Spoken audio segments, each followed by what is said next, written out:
Penguin Random House Audio presents The Study of Animal Languages by Lindsay Stern. Read for you by Macleod Andrews with Julia Whelan. If a lion could speak, we could not understand him. Ludwig Wittgenstein. Philosophical Investigations. Part 1. Chapter 1. "All my life I've been waiting," says my father-in-law through the stall door. We have stopped at a rest area along the interstate, halfway between our homes. I would meet him back in the car if only he would stop waxing poetic. "Frank," I face the mirror, smoothing the hair over my thinning spot. "I'll be first for school to end," he interrupts. "Then for my 20s, then for success, marriage, children, etc., for them to leave, for their children." Then the waiting became less conspicuous, waiting for the cry of boiled water, for the paper, for spring. It took a mighty long time to understand that what I'd been waiting for wasn't each thing, actually, but the chance to wait for whatever came next. The toilet sounds, mercifully. It is not Frank's, however, but the door of the adjoining stall that swings open. An elderly woman advances, angles toward the sink. She has been listening. She rinses her hands. "Sorry," I volunteer.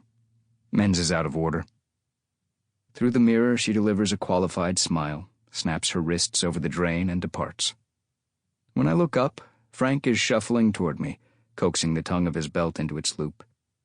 His shirt is too broad for his shoulders, and his face appears, as it usually does, to harbor some inconvenient hope. He follows me back into the food mart, where I pay for a lukewarm coffee and the packaged croissant he's selected. My watch reads 5:30.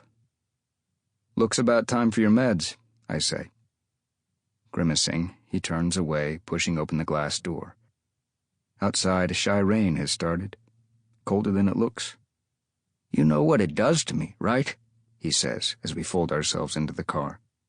"Come on, I promised your daughter." "Promised her what?" "That you'd be comfortable." I stab the ignition, but the car resists. "She wants you comfortable." Prue hadn't wanted him to come at all, in fact.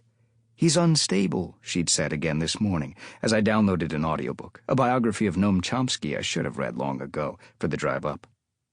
This was an exaggeration, though Frank has been less predictable lately than in the 6 years I have known him, phoning Prue at odd hours to kvetch about the government or to solicit her scientific opinion on matters completely outside her purview. She had tried to convince him to cancel the trip, but he had insisted. She would be delivering the college's annual public lecture in the life sciences tomorrow, and he was determined to attend. With Prue scrambling to finish her tenure dossier, and with Frank lacking both the car and the money to rent one, the task of ferrying him from his studio in Chester, Vermont, to our home in Rhode Island had fallen to me. The engine sputters to life.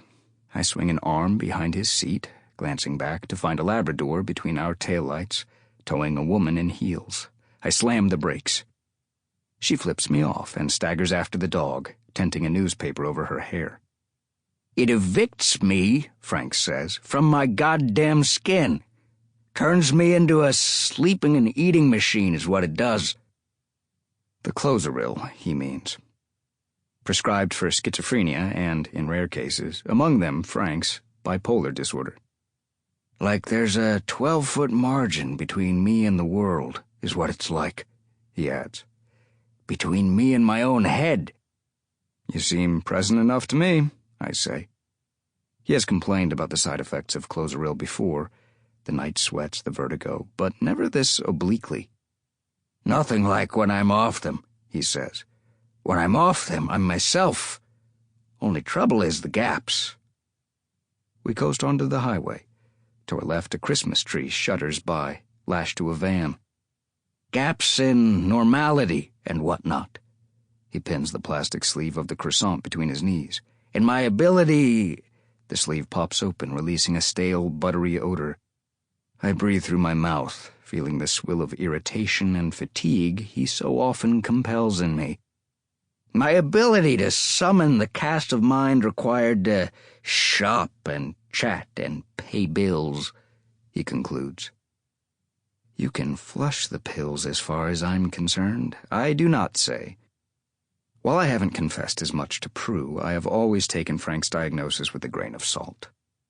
Part of my skepticism has to do with that increasing bloated leviathan, the psychiatric industry, whose ever-expanding DSM has become so lengthy that most people will qualify for one disorder or another over the course of a lifetime, making sanity itself a form of deviance.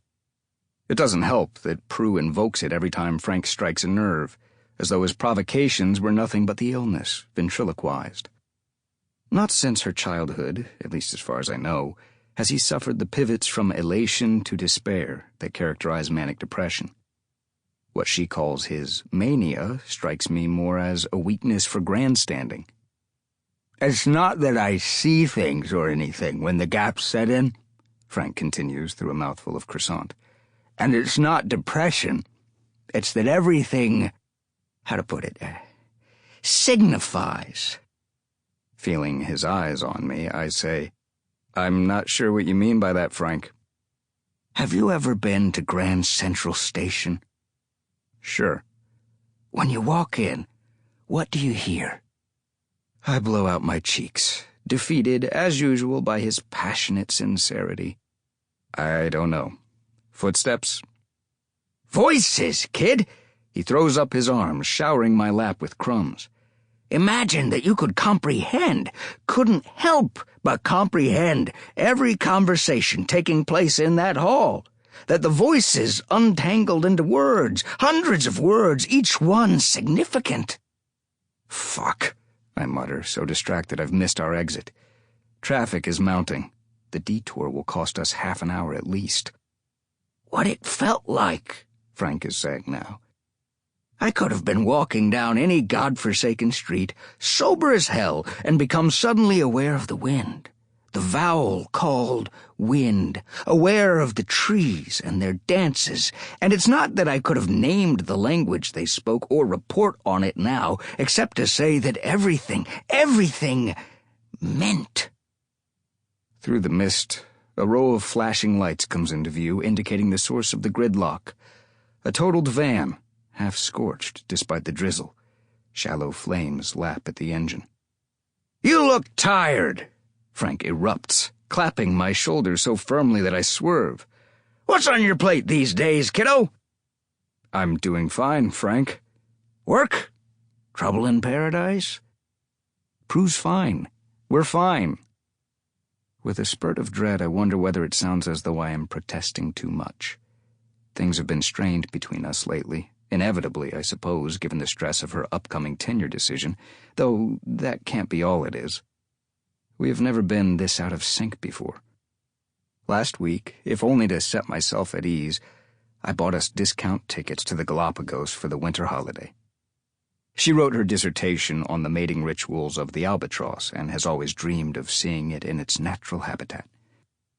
To change the subject, I add, she's very touched that you're coming.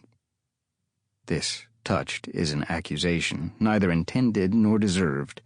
Frank has been present for most of Prue's triumphs and setbacks. Too present at times. You'll enjoy yourself, I say gently. There'll be a party at our place after the lecture. Did she tell you? You'll get to meet some of her colleagues, and Walt's bringing May. Walt is Prue's younger brother, refugee of Enron's marketing team, and a subsequent, financially ruinous divorce. We have seen more of him and his 7-year-old daughter than usual since their move to Central Falls. Thanks to his ex-wife's addiction to painkillers, he has full custody. Frank offers me the final claw of bread, which I refuse. He says, "Assumed I'd have to field some eggheads." Over time, I have learned to smile at his contempt for academia. Prue, who shares some of his scorn for the chattering class, despite being one of us herself, shrugs off most of his jabs. I read them as deflected self-reproach, the chagrin of an intellectual who never made much of his mind. Supper? Frank gestures at a blue sign overhead. You just ate, I say, although I could use a proper coffee. We'll be home well. Sample complete. Ready to continue?